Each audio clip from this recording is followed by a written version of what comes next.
You ask Tiger to calculate. This deals with linear inequalities with one unknown. The final result is m equal or smaller than 10. Let's solve it step by step. Isolate the m. Multiply both sides by 5.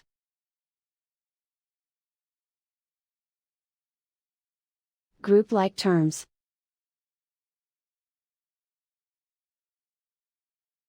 Multiply the coefficients.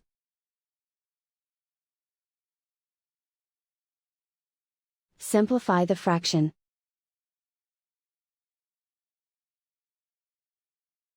Simplify the arithmetic.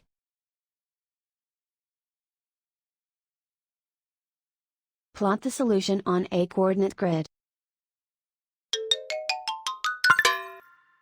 And so the final result is m equal or smaller than 10.